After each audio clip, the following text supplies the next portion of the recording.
Let's talk about some common errors on food labeling of cottage food products. I've picked up some things at a local farmer's market, and I picked up this beautiful tart, and I was looking for its label. Not on the bottom, not on the top, not on the sides. So a big thing is not labeling your product at all. And to properly label and sell your product legally as a cottage food product, you must label all products that are packaged so consumers are aware of what they're buying. Another common mistake is not listing those sub-ingredients. Remember, you list all your ingredients and then any of those sub-ingredients that are in your product. So we'll take a look at this Bloody Mary mix, and we've got ingredients are listed: vegetable juice, lemon juice, Worcestershire sauce, hot sauce, horseradish sauce, and beef bouillon. Okay, so what's in Worcestershire sauce?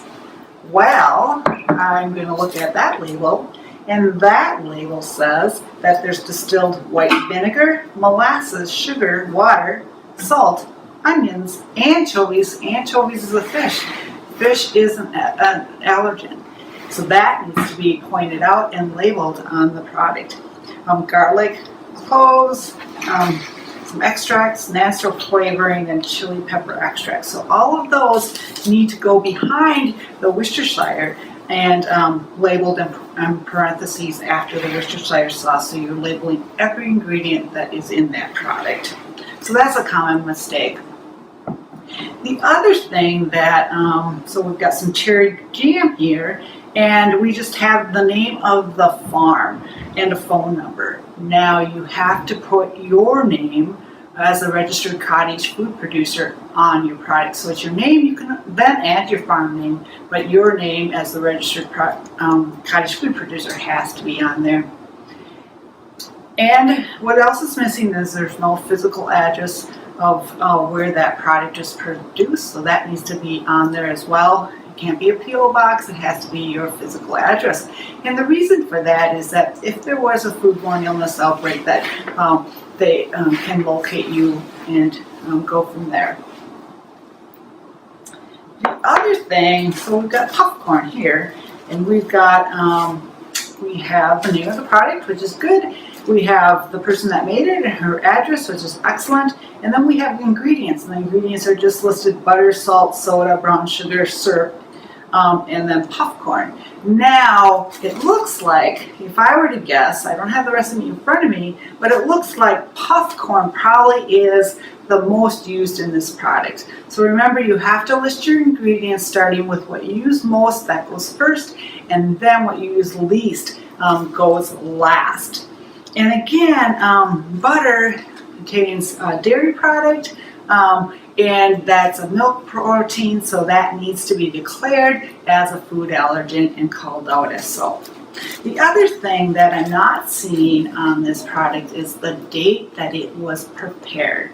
Remember that you have to add that as well. What date that you prepared your product has to be on your label.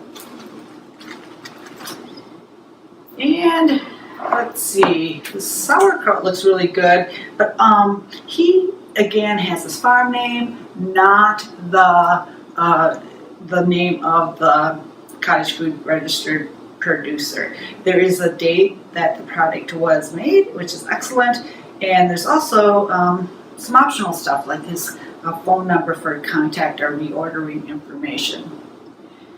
The other thing that you need to make sure that you're adding, basically copying a label from a product that you're putting in your ingredient, copy that exact word for word over onto your label. And that will sometimes include, if there's any preservative, what the role and function of that is. If you're using ingredients that are less than 2%, or less of the entire recipe by weight, you don't have to list them in descending order. You would just list them at the end of the ingredient list, and you can list them as less than 2% up and then call them out. If you have spices that you're adding and you don't want to give away your recipe on your ingredient label, you can just clump those together as spices. And FDA, search for spice ingredient listing on the internet because they'll have a list of spices that are spices and things that aren't, that people will think are spices, like poppy seeds, sesame seeds, dried or dehydrated onions, and garlic. They're not considered spices and need to be labeled separately. Now your label needs to be in English and readable. You can print it or write it. Most people do copy them off as well. You want to make sure that it's in a block format and not a circle format. One time I picked up a jar of jam in a market and the ingredients were round in a circle format, and that was hard to read, so they need to be in a block format. So one thing I wanted to mention is that you do not need to label unpackaged foods. For example, if you're dispensing cookies from a display case at a farmer's market, and you people come up and I want a chocolate chip, I want whatever, and you give them their cookies. You do not have to have a label with that, but you do need to have a list of ingredients available at point of sale. So you might have it in a binder, and some people will just give the ingredient label to their customer. You can also attach it to the bottom. If you have a jar of jam and the ingredients don't fit on there, you can do a hang tag. So there's a lot of options as well too. But remember, every product has to have its own label. So if you're making a variety of caramels or a variety of brownies, you can't just print one for all of those products and just circle what goes on that. Again, that wouldn't be in descending order, so each label needs a label, or each product needs a label. Here are updates to the video. A post office box is allowed on the product label in place of your address location. However, you will need to supply your address location on the registration application. Also, the Cottage Food Law, Minnesota Statute 28A.152 states ingredients and allergens are required on the cottage food product label. Any allergens declared in the sub-ingredients are required to be on the label because the product does contain those allergens. A listing of sub-ingredients is recommended but not explicitly required by law. It is recommended to include sub-ingredients so your customers are aware of the entire ingredient list.